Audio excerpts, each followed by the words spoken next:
बिस्मिल्लाहिर्रहमानिर्रहीम अस्सलाम वालेकुम welcome to my first video on YouTube. इस वीडियो के अंदर बेसिकली मैं आपको बताने वाला हूँ कि किस तरीके से आपने फाइवर के ऊपर जो बाय रिक्वेस्ट आती हैं उनके ऊपर अप्लाई करना है।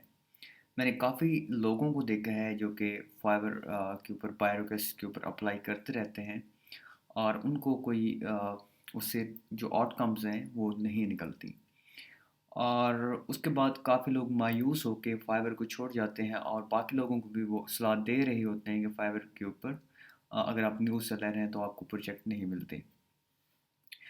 तो अगर आप न्यूज़ सेलर हैं तो यकीन बात है कि आपकी जो नॉर्मल गिग्स हैं उनके ऊपर ऑर्डर मिलना नॉर्मली बहुत डिफ़िकल्ट होता है। अगर आप पुराने सेलर हैं तो फाइवर आपको रैंक भी ऊपर करेगा और आपकी कन्वर्जन रेट भी बहुत अच्छा होगा। तो उस सूरत हाल के अंदर आपको आपकी जो एक स्ट्रीम ऑफ इनकम है वो इजीली बन जाती है। लेकिन जब आप बिल्कुल नए सेलर होते हैं तो बाय रिक्वेस्ट आपका बहुत ही बड़ा सहारा होता है जिसको इस्तेमाल करके आप हम कह सकते हैं कि फाइवर के अंदर कामयाबियाँ हासिल कर सकते हैं। तो आगे वीडियो की तरफ आगे बढ़ते हैं। तो सबसे पहले तो मैं आपको ये दिखा दूं कि इस वक्त जब मैं अप्लाई कर रहा हूँ तो इस वक्त 4 बाय रिक्वेस्ट अवेलेबल हैं। अब मैं आपको बताऊंगा कि किस तरीके से आपने इनके ऊपर अप्लाई करना है और आपने कौन कौन सी चीज़ों को अवॉइड करना है ताकि आपकी जो बाय रिक्वेस्ट है वो कन्वर्ट हो जाए। सबसे जो पहली बात यह है कि आपने ये देखना है कि जो जिस बाय रिक्वेस्ट के ऊपर आप अप्लाई कर रहे हैं क्या वो फेक तो नहीं। अब यकीनी बात है कि आप 100% आपको कभी भी पता नहीं चलेगा कि ये जो बाय रिक्वेस्ट किसी ने पोस्ट की हुई है इसका मकसद सिर्फ प्रपोजल देखना है या वाकई ये कोई बायर है। तो नॉर्मली जो फेक प्रपोजल्स होते हैं वो ये करते हैं कि वो या तो बजट बहुत हैवी रख देते हैं या जो उनकी रिक्वायरमेंट्स हैं वो बहुत जेनेरिक होती हैं। तो अगर आपकी गट फीलिंग कह रही है कि ये जो बाय रिक्वेस्ट ये फेक है तो उसके ऊपर उसको इग्नोर करें। लेकिन गट फीलिंग के अलावा इसको डिटेक्ट करने का और कोई तरीका नहीं है। तो दूसरी चीज़ जो कि आपने देखनी है कि जिस बाय रिक्वेस्ट के ऊपर आप अप्लाई करने वाले हैं क्या वो काम आप कर सकते हैं या नहीं कर सकते। काफ़ी लोगों को मैंने देखा है कि वो देखते हैं कि क्योंकि यहाँ पर ऑफर्स बहुत कम है तो वो उसके ऊपर अप्लाई कर देते हैं और उनको जब उनको प्रोजेक्ट मिल जाता है तो उनके पास स्किल्स नहीं होते कि उस काम को कर सकें। दूसरा एक सिमिलर सिनारियो होता है कि काफ़ी लोग अप्लाई कर देते हैं जैसे कि इस जॉब को बजट सिर्फ ₹858 है या $5 है। तो काफ़ी लोग इसके ऊपर अप्लाई कर देंगे और बाद में वो इस वजह से नहीं कर पाएंगे कि इसका क्योंकि बजट कम था तो वो उसके लिए वक्त नहीं निकाल पाए। तो जब भी आप किसी बाय रिक्वेस्ट के ऊपर अप्लाई करें तो आप 101% श्योर होने चाहिए कि आप इस ये जो प्रोजेक्ट है इसको कर पाएंगे। वरना आपका जो जिसको कह सकते हैं कंप्लीशन रेट है वो कम हो जाएगा और अगर आपका कंप्लीशन रेट कम होता है तो यकीनी बात है आपको ज़्यादा मुश्किलात का सामना करना पड़ेगा।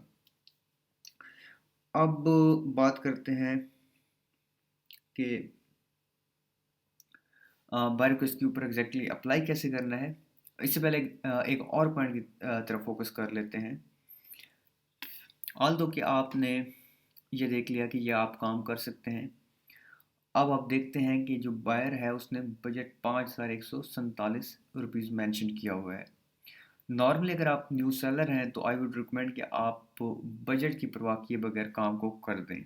अगर आप किसी काम को कर सकते हैं तो आप उसके बजट की परवाह ना करें क्योंकि शुरू में आपको जो रिव्यूज़ चाहिए होते हैं उन रिव्यूज़ की कीमत ये जो 5-10 हज़ार 15 हज़ार रुपये से बहुत ज़्यादा होती है। तो शुरू में आप इस बजट को ना देखें और आप अप्लाई कर दिया करें। और दूसरा आप ये भी कर सकते हैं कि अगर आप कोई आपको लगता है कि ये जो बजट है ये नाकाफ़ी है और इसके अंदर मैं बिल्कुल नहीं करना चाहूँगा तो आप ये कर सकते हैं कि आप इसको यकीनी बात है फिर भी आप इसके ऊपर अप्लाई कर सकते हैं और बायर को कह सकते हैं कि जो आपका मेंशन बजट है उससे ज़्यादा के अंदर ये प्रोजेक्ट कंप्लीट होगा और उसके साथ साथ उसको आप रीज़न दे सकते हैं कि किस वजह से वो बायर जो है उसको वो सिर्फ आपको हायर करे, ना कि उन लोगों को जिन लोगों ने कम बजट मेंशन किया है। अब जो बायर्स होते हैं वो काफ़ी ज़्यादा जो फ्रीलांसर्स हैं उनसे तंग आ चुके होते हैं, और उनको एक जो बहुत बड़ा मसला फेस करना पड़ सकता है वो ये है कि वो ट्रस्ट उनके अंदर ख़त्म हो चुका होता है कि ये फ्रीलांसर्स जो यहाँ पे अप्लाई कर रहे हैं क्या वो ये काम कर सकते हैं या नहीं। तो आपने उनको बेसिकली ट्रस्ट दिलाना होता है कि आप ये जो दिया हुआ काम है वो कर सकते हैं। अब बगैर मज़ीद बात किए हम अप्लाई करने की तरफ चलते हैं। तो लेट्स से इस जॉब के ऊपर हम अप्लाई करते हैं। तो सबसे पहले तो आप सेंड ऑफर के ऊपर क्लिक करते हैं, और उसके बाद आप अपनी कोई गिग सिलेक्ट करते हैं। तो मैंने ये गिग यहाँ से सिलेक्ट की, और इसके बाद मैंने प्रपोज़ल लिखना है। अब काफ़ी लोग ये करते हैं कि उनके पास एक डमी प्रपोज़ल मौजूद होता है और वो हर बायर को सेंड करते रहते हैं। उसकी एक एग्जांपल एक डमी प्रपोज़ल की है कि वो dear sir, I am this and that and I have been working since 2010 in WordPress niche and so on। तो बेसिकली वो एक जेनेरिक प्रपोजल बनाकर उसको एक टेक्स्ट डॉक्यूमेंट के अंदर सेव रखते हैं, और जब भी उन्होंने किसी बायर को इसके ऊपर अप्लाई करना होता है तो वो उस जेनेरिक प्रपोजल को कॉपी करके हर जो जॉब का जो ऐड है उसके ऊपर अप्लाई करते रहते हैं। तो इसका यकीनन बहुत ज़्यादा नुकसान है।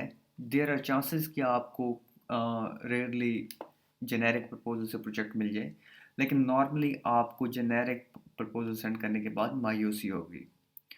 तो जो बायर है वो ह्यूमन है, आप उसको यकीनन बेवकूफ़ नहीं बना सकते। उसको आपने एक सोल्यूशन देना है, उसको आपने बताना है, आपने ट्रस्ट दिलवाना है कि मैं ये काम कर सकता हूँ। अब यकीनी बात है कि ये जो 30 ऑफ़र्स आई हैं, इनमें से तकरीबन 20 से 25 लोग ऐसे होंगे जिन लोगों ने बग़ैर इस चीज़ को पढ़े प्रपोज़ल सेंड किया होगा, और उनमें से काफ़ी लोग ऐसे होंगे जो कि जिसको कह सकते हैं कि उन लोगों ने इसको इफ़ेक्टिवली तौर पे एक प्रपोज़ल नहीं लिखा होगा। तो अगर आप एक अच्छा प्रपोज़ल लिखते हैं तो यकीनी बात है आप जो इन 30 हैं इनमें काफ़ी ज़्यादा स्टैंड आउट करेंगे। तो आपने क्या करना है कि हमेशा जो प्रपोज़ल है वो खुद से कस्टम लिखना है, आपने उसकी रिक्वायरमेंट्स देखनी है, और उसके बाद आपने प्रपोज़ल के ऊपर काम स्टार्ट करना है। अब यहाँ पर हम देख रहे हैं कि इसकी रिक्वायरमेंट्स हैं कि I need a WordPress website for my laptop shop and the similar shop is this. तो आपने क्या करना है कि उस वेबसाइट के ऊपर बकायदा जाना है, जो भी उसने मेंशन किया हुआ है आपने उसके ऊपर पहले थॉरो रिसर्च करनी है, ना कि जस्ट आपने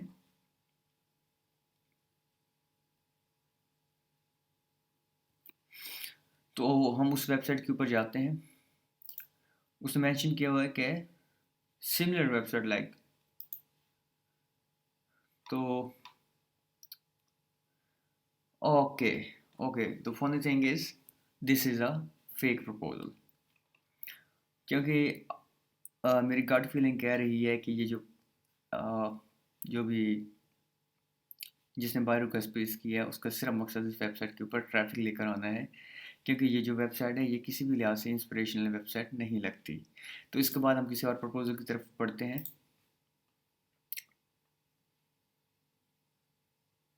ओके, सो इससे पहले कि मैं इसके ऊपर थोड़ा सा वक्त सर्व करूँ, let's copy and paste that.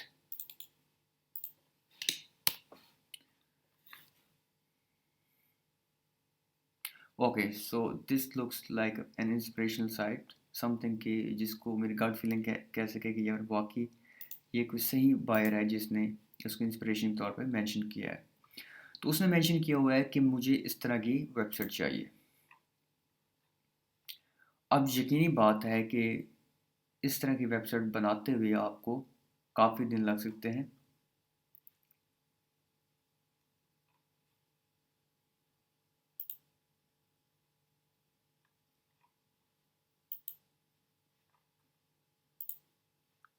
आपने इसको मुकम्मल तौर पे थॉरली वेबसाइट को देखना है, आपने उसके एक एक फीचर को आपने देखना है। लाइक जैसे कि इसने 5,000 का बजट मेंशन किया, I think 90% of the developers want even bid on this thing. तो आपने उसके जितने भी जो भी उसने मेंशन किया उसने को आपने थॉरली एक दफ़ा नज़र देखना है। फिर आपने देखना है कि क्या वो इस तरह की चीज़ आप बना सकते हैं, इसके लिए आपको क्या क्या टूल्स चाहिए होंगी, वगैरह वगैरह। और जब आप कॉन्फिडेंट हो कि आप इसके ऊपर अप्लाई कर सकते हैं, तो आपने उसके ऊपर बाय रिक्वेस्ट सेंड करनी है। तो यहाँ पे काफ़ी लोग जो मिस्टेक करते हैं वो ये भी है कि काफ़ी लोग ऐसे मेंशन करते हैं कि डियर सर। सबसे पहले तो आपने कोई डियर सर वगैरह या कुछ ऐसा नहीं लगाना, ना डियर प्रोजेक्ट मैनेजर और एनीथिंग। आपने जस्ट यहाँ पे लिखना है हाय, दैट्स इट। आपने इसके अलावा कुछ नहीं लिखना। अच्छा, हाय लिखने के बाद आपने बताना है उसको कि I have taken a look at the website.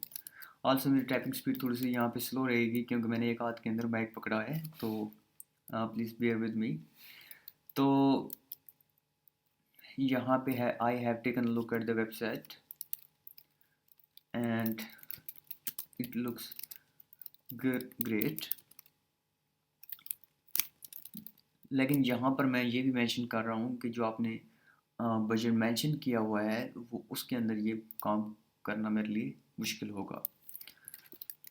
तो आपने यहाँ पे मेंशन कर देना है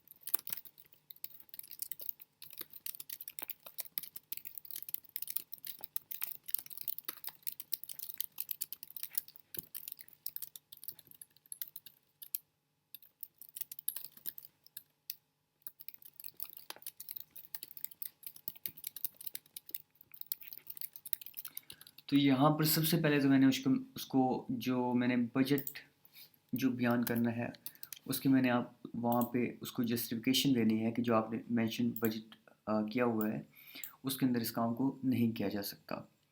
अब इससे यकीनी बात है आपके जो जॉब मिलने के चांसेस हैं वो काफ़ी कम हो सकते हैं, क्योंकि अगर किसी बंदे ने वहाँ पे $40 या $30 मेंशन किया और जो क्लाइंट है उसको ट्रस्ट होता है कि ये बंदा ये काम कर सकेगा, तो 100% वो उसको काम देगा। लेकिन यहाँ पर आपने उसको बताना है कि कोई भी बंदा जब रश जॉब करेगा तो वो इस तरह प्रोजेक्ट को कंप्लीट नहीं कर सकता, इस तरह के प्रोजेक्ट को। तो उसके बाद मैंने ये बताना है कि इसके लिए क्या क्या मैं टूल्स यूज़ करने वाला हूँ। तो आपने पहले तो गूगल के ऊपर जाके सर्च करना है कि कौन लेट्स से ये एक वर्डप्रेस की वेबसाइट है, तो आपने देखना है कि कोई अगर जो थीम है वो इसको मैच करती है तो आपने उसको देखना है। तो मेरी कंडीशन के अंदर I would like to go for Elementor, क्योंकि एलिमेंटर के अंदर इस तरह की वेबसाइट बनाना काफ़ी ईजी होता है। तो मैं यहाँ पर मेंशन कर दूंगा I would like to build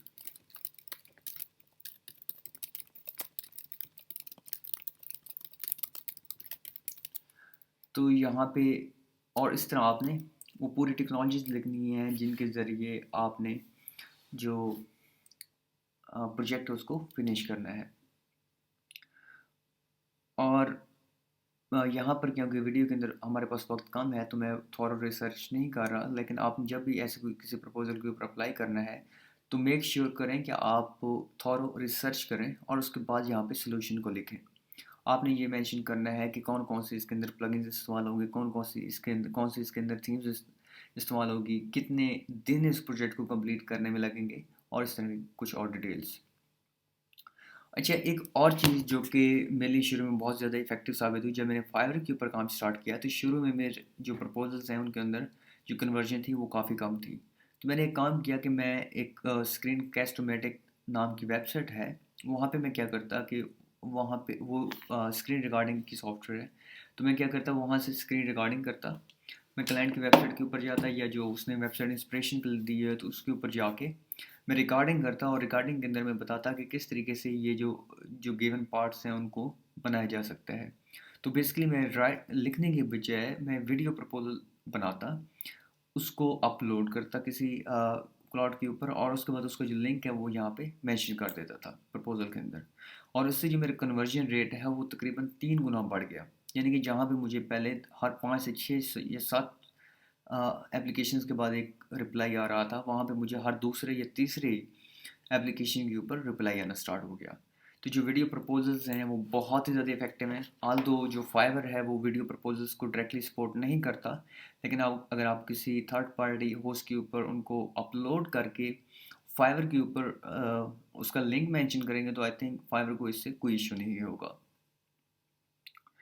और उसके बाद आपने यहाँ पे ये देखना है कि हमने बायर के ऊपर फोकस करना है। अब काफ़ी लोग क्या करते हैं कि वो सारी की सारी जो अपनी फोकस है वो अपने ऊपर लगा देते हैं, जैसे कि I have been working in WordPress since 2017, I have been doing this since so long, मैंने इतनी वेबसाइट्स बनाई हैं वगैरह वगैरह। तो यहाँ पे आपने इस चीज़ का ध्यान रखना है कि आपने अपने ऊपर फोकस नहीं बल्कि बायर के ऊपर हमेशा अपना पूरा फोकस करना है। आपने अपने बारे में ज़्यादा नहीं बताना बल्कि बायर को उसके सोल्यूशन के बारे में ही ज़्यादा बताना है। आपके पास तकरीबन 1500 करैक्टर्स हैं, तो आपने 1500 करैक्टर्स का मैक्सिमम इस्तेमाल बायर के ऊपर ही करना है। अच्छा, अब इसके अंदर एक और चीज़ है, वो ये है कि आपने अपना ज़िक्र कहाँ पे करना है। आपने अपना ज़िक्र एक लाइन के अंदर कर दें, जैसे कि I have been I have been into this things since that many years, that's it. और ये भी आई थिंक मेंशन ना करें। तो बेहतर ये है कि आप जो इसका मोस्ट रेलेवेंट पोर्टफोलियो है वो आपने मेंशन कर देना है। जैसा कि ये जो वेबसाइट है, अगर इसके रेलेवेंट आपने कोई भी वेबसाइट बनाई है तो आपने उसको यहाँ पे मेंशन कर देना है, और अगर कोई रेलेवेंट वेबसाइट नहीं बनाई तो आपने जो अपना जो बेस्ट वर्क है उसको यहाँ पे मेंशन करना है। आपने 3 से 4 बेस्ट लिंक्स देनी है, आपने ये नहीं करना कि 10 15 20 लिंक्स सेंड कर दें। आप सिर्फ 3 से 4 पोर्टफोलियो आइटम जो अपना बायर है उसको दिखाएं।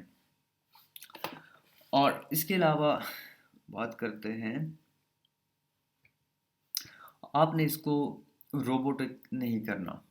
जैसे कि यहाँ पे आप देख रहे हैं कि ये जो टून है ये लग रही है कि किसी ने किसी दूसरे ह्यूमन के लिए लिखी है, ना कि रोबोटिक टून है। अब रोबोटिक टून के अंदर ये होता है, ये more of generic proposal type के अंदर आ जाती है, जिसके अंदर आप कहते हैं कि dear sir, WordPress is a great thing, well done for choosing that, और इस तरह के आप उसके अंदर अल्फाज इस्तेमाल करते हैं।